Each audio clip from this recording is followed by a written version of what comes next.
Hello and welcome back everyone. ये this आशीष और ये हमारा पहला वीडियो है हमारे रेस्टोरेंट स्टॉक इन्वेंट्री एप्लीकेशन का। बेसिकली रेस्टोरेंट का स्टॉक इन्वेंट्री मैनेजमेंट करना काफ़ी इजी होता है क्योंकि उसमें बहुत सारी चीज़ें कॉम्प्लेक्स चीज़ें नहीं होती, ठीक है।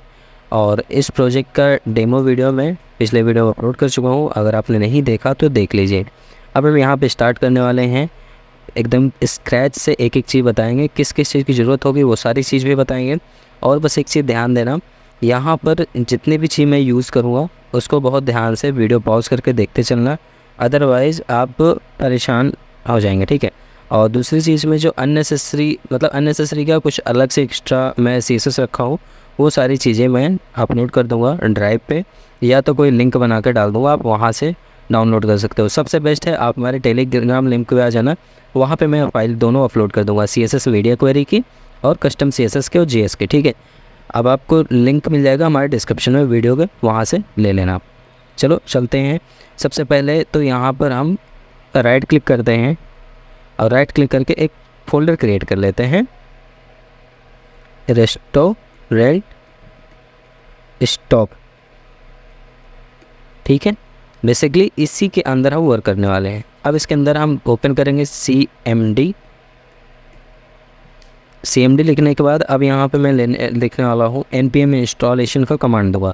npm इंस्टॉलेशन का कमांड होता है npm i-g @angular/cli। बेसिकली ये कमांड इसलिए फायर करता हूँ, टेस्ट वर्जन आया हो एंगुलर का वो ऑटोमेटिकली इंस्टॉल कर दे, कोई मैं स्पेसिफिक वर्जन नहीं देता हूँ। लेट सपोज अगर स्पेसिफिक मुझे वर्जन देना होता तो @angular/cli के बाद लिखता 17.0.1 17.0.2 ऐसे करके लिखता तो स्पेसिफिक वर्जन हमारे में इंस्टॉल होता। बट यहाँ पे हम ऐसा कुछ भी नहीं कर रहे हैं, ठीक है। यहाँ पे डायरेक्टली हम इंस्टॉलेशन दे रहे हैं लेटेस्ट वर्जन का। अब इसके लिए सबसे पहली चीज़ आपको ये ध्यान देना पड़ेगा कि आपके मशीन पे इंटरनेट की स्पीड बहुत अच्छी होनी चाहिए। दूसरी चीज़ आपकी विंडो की मशीन जो भी हो थोड़ा फास्ट होनी चाहिए, अदरवाइज़ इंस्टॉलेशन ब्रेक हो जाएगा या कुछ इशू आ जाएगा, ठीक है। तो ये चीज़ ध्यान देना। काफ़ी लोग कमेंट देते हैं कि मेरे में एंगुलर इंस्टॉल ही नहीं हो रहा, तो अगर आप मोबाइल के डेटा वगैरह से वाईफाई लेके करते हो तो प्रॉबेबली हो सकता है कि वहाँ डेटा टर्मिनेशन होता है और आपका इंस्टॉलेशन सक्सेसफुली ना हो, ठीक है। देखो मेरे बताते 45 सेकेंड्स में इसने npm का लेटेस्ट पैकेज इंस्टॉल कर दिया है। अब हम क्रिएट करने चल रहे हैं प्रोजेक्ट। तो आपने थंबनेल में देखा होगा इंस्टॉलेशन एंड क्रिएट प्रोजेक्ट। तो basically installation and create project करने के बाद मैं आपको प्रोजेक्ट की हायरार्की भी समझाऊंगा कि कहाँ पे काम करना है और कौन से फाइल्स फोल्डर क्या काम करते हैं, ठीक है। सो सबसे पहले हमें नया प्रोजेक्ट क्रिएट करने के लिए अब हमें कमांड देना पड़ेगा ng, एंगुलर का कमांड होता है न्यू फॉर नया, और यहाँ अब प्रोजेक्ट का नेम देना है। तो मैं यहाँ देता हूँ रेस्टोरेंट स्टॉक, ठीक है। स्टॉक यहाँ पे इन्वेंट्री नहीं लिखूँगा तो सिंपली लिख दे रहा हूँ रेस्टोरेंट स्टॉक नाम से मैं प्रोजेक्ट क्रिएट कर रहा हूँ। अब यहाँ पे हमसे पूछ रहा है कि कौन सा स्टाइल शीट आप यूज़ करना चाहते हो, CSS, SASS और लेस। तो बेसिकली मैं CSS के साथ वर्क किया था पिछले प्रोजेक्ट में, तो CSS साथ यहाँ पे भी वर्क करूँगा। अब ये पूछ रहा है SSR आपको इनेबल करना है कि नहीं करना है, तो मैं बेसिकली इसे नो करूँगा क्योंकि हमें अभी SSR की ज़रूरत बिल्कुल भी नहीं है, ठीक है। अब यहाँ पे अगर आपको ध्यान दे रहे हो तो यहाँ पे आपकी फ़ाइल का मैकेनिज़्म जो है बहुत छोटा कर दिया गया, बहुत स्मॉल कर दिया गया है, जिसकी वजह से आपका एंगुलर 19% इंक्रीज हुआ है, फास्टर हुआ है। मतलब इतना फास्ट कि मैं आपसे क्या ही बताऊँ, ठीक है। जैसे आप Ctrl+S करते हो तो आपका आउटपुट आपके ब्राउज़र पे दिख जाता है, ठीक है। कुछ लोग अभी भी आउटडेटेड वर्जन पे वर्क कर रहे हैं, लेट्स सपोज 16 पे 15 पे, तो उसमें क्या होता है कि आपको मॉड्यूल फाइल क्रिएट होती है, राउटर फाइल अलग से बनती है, वो सारी जो फाइल होती है और एनवायरनमेंट वगैरह फोल्डर क्रिएट होते हैं वहाँ पे, तो उन सारे में टाइम टेकन प्रोसेस हो जाता है, जिसकी वजह से वो थोड़ा स्लो कंपाइल होता है, स्लो बंडल क्रिएट करता है और स्लोली आपको रन करके आउटपुट दिखाता है ब्राउज़र पे, ठीक है। बट नाउ अभी क्या है कि यहाँ पे आप देख सकते हो, यहाँ पे app component.html, app component.spec.ts, app component.ts, app component.css, ये 4 फाइल तो वही सेम है। लेकिन अगर यहाँ पे ध्यान दे रहे हो तो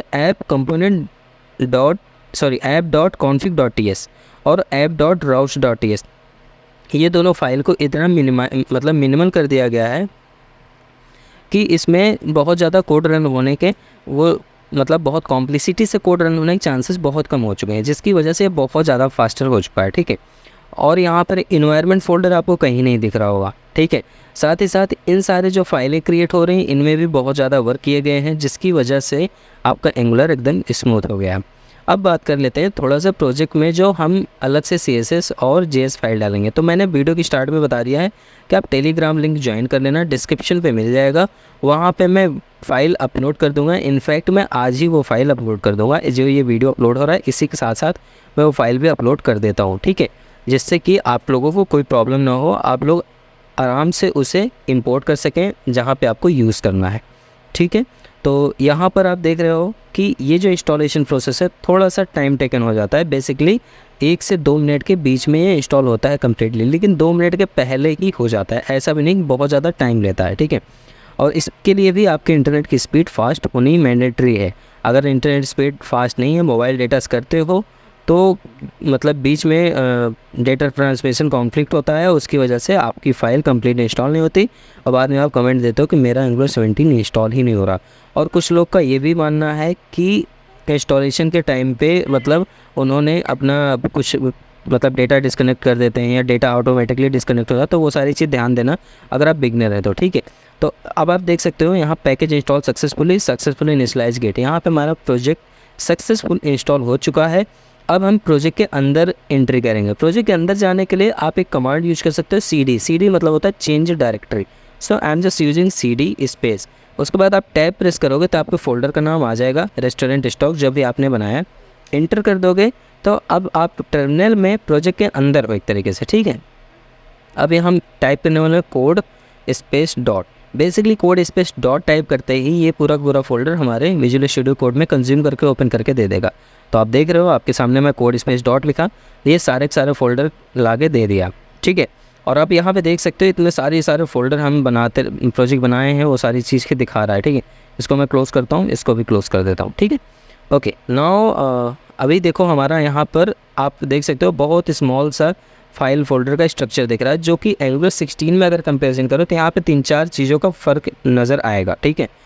अब सबसे पहले तो हम बात कर लेते हैं कि यहाँ पे कौन सा फोल्डर क्या काम करता है। तो .vs code visual studio code के एडिटर को कॉन्फ़िगरेशन के लिए यूज़ किया गया है। यहाँ पे विजुअल स्टूडियो कोड का कॉन्फ़िगरेशन होता है। नोड मॉड्यूल बेसिकली ये एक वर्क स्पेस है जहाँ पर जितनी भी डिपेंडेंसी है नोड की वो सारी यहाँ पर रखी होती है। SRC फोल्डर हमारा एप्लीकेशन का रूट फोल्डर होता है जहाँ पे हम लोग वर्क करते हैं, इनिशियली वर्क करते हैं, उसको बोलते हैं SRC फोल्डर। नेक्स्ट है एडिटर कॉन्फ़िग। एडिटर कॉन्फ़िग ये हमारे एडिटर के कॉन्फ़िगरेशन को मैनेज करता है। गिट इग्नोर बेसिकली यहाँ पर अनट्रैक्ड फाइल को डाला जाता है जो कि गिटहब पे ट्रैक ना हो पाए। मतलब अगर आपको चाहते हो गिटहब पे हमारा नोड मॉड्यूल फोल्डर न जाए तो आप इसके अंदर हैज़ नोड मॉड्यूल डाल दोगे तो वो फोल्डर आपके गिटहब पे नहीं जाएगा, ट्रैक नहीं होगा, ठीक है। Angular.json बेसिकली ये कॉन्फ़िगरेशन और यहाँ पर काफ़ी सारे कमांड्स का डेटा यहाँ पे रखा होता है। पैकेज.json की बात करें तो यहाँ पर हमारे जितने भी डिपेंडेंसी इंस्टॉलेशन होती है वो सारे के सारे पैकेज.json में होता है, ठीक है। अब नेक्स्ट बात करते हैं tsconfig.json की। तो यहाँ पे टाइप स्क्रिप्ट की कॉन्फ़िगरेशन रखी जाती है जिसके वजह से हमारी टेस्टिंग, रनिंग एंड बिल्डिंग वाली चीज़ें यहाँ की वजह से वर्क करती है। अब रही बात spec.ts फाइल या spec.json फाइल की क्रिएट होती है। तो spec.json ये बेसिकली आपकी यूनिट टेस्टिंग के लिए सपोर्टिंग फाइल है, तो इसलिए यहाँ पर यूनिट टेस्ट जब किया जाता है तो इस पर सारे के सारे सपोर्टिंग वर्क करते हैं। अब हम बात कर लेते हैं थोड़ा सा प्रोजेक्ट रन कराने की। तो जब हम यहाँ पर कमांड देते हैं ng-s-o, बेसिकली आप यहाँ पे ng-s भी इंटर कर सकते हो, ng-serv भी टाइप कर सकते हो, दोनों का कमांड बिल्कुल वर्क करेगा। कुछ लोगों ने कमेंट दिया था कि सर ng-serv को हटा दिया गया है क्या, मेरे में वर्क नहीं कर रहा, तो ऐसा कुछ भी नहीं है, ng-serv बिल्कुल नहीं हटा। देखो मेरे बताते बताते ही प्रोजेक्ट कंप्लीट बंडल पूरा क्रिएट हुआ और रन भी हो गया। अब आप देख सकते हो यहाँ पे हमारा प्रोजेक्ट रन होकर आउटपुट में दिखा दिया हेलो रेस्टोरेंट स्टॉक, ठीक है। Basically congratulation your app is running, मतलब हमारा एप्लीकेशन जो है सक्सेसफुली रन हो चुका है।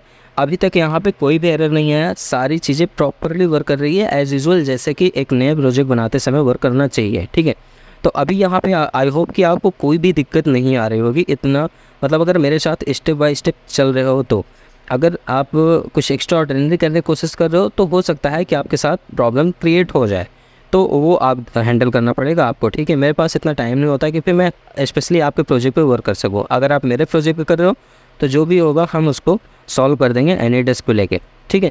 अब थोड़ा सा इसमें हम एक काम कर लेते हैं, बूटस्ट्रैप फटाफट इंप्लीमेंट कर लेते हैं। तो बूटस्ट्रैप इंप्लीमेंट करने के लिए यहाँ पे न्यू टैब ओपन करना है, सिंपली टाइप करना है getbootstrap.com। आपको ये जो वेबसाइट ओपन होगी आपको यहाँ पे आना है। उसके बाद यहाँ पे इंक्लूड CDN नाम का एक सेक्शन बना होगा राइट साइड में, ठीक है, जहाँ पर एक URL पास हुआ है with the help of link element. तो यहाँ पे इस पर कॉपी का बटन है, जैसे क्लिक करोगे ऑटोमेटिकली कॉपी हो जाएगा। और कॉपी हो जाने के बाद यहाँ पे आप क्या करोगे, आपको आना है src रूट फोल्डर के अंदर और इसके अंदर आपको index.html दिखेगा। इस index.html के अंदर आपको इसको पेस्ट कर देना है।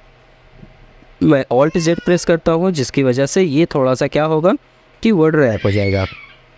नेक्स्ट अब हम आते हैं सेकंड पे, और ये हमारा जावास्क्रिप्ट की फ़ाइल है। इस जावास्क्रिप्ट फाइल को कॉपी कर लेते हैं और यहाँ पर इसको ऐप रूट एलिमेंट जहाँ ओपन एंड क्लोज हुआ इसके जस्ट नीचे हम पास कर देते हैं। उसके बाद सेव कर देते हैं। सेव करने के बाद अब आप आउटपुट देखोगे तो आपको थोड़ा सा डिफरेंट देखने को मिलेगा, ठीक है। बेसिकली अब यहाँ पे हमारा बूटस्ट्रैप इंस्टॉल हो चुका है, बस इतना ही करना था, एक कंप्लीट प्रोजेक्ट इंस्टॉलेशन और क्रिएट प्रोजेक्ट करना है, ठीक है। अब नेक्स्ट स्टेप से हम बात करेंगे कंपोनेंट्स की, कंपोनेंट्स कैसे बनाते हैं, सर्विसेज कैसे बनाते हैं और राउटिंग को कैसे कॉन्फ़िगर करते हैं। तो आज की वीडियो में बस इतना ही, मिलते हैं नेक्स्ट वीडियो में, तब तक के लिए बाय बाय।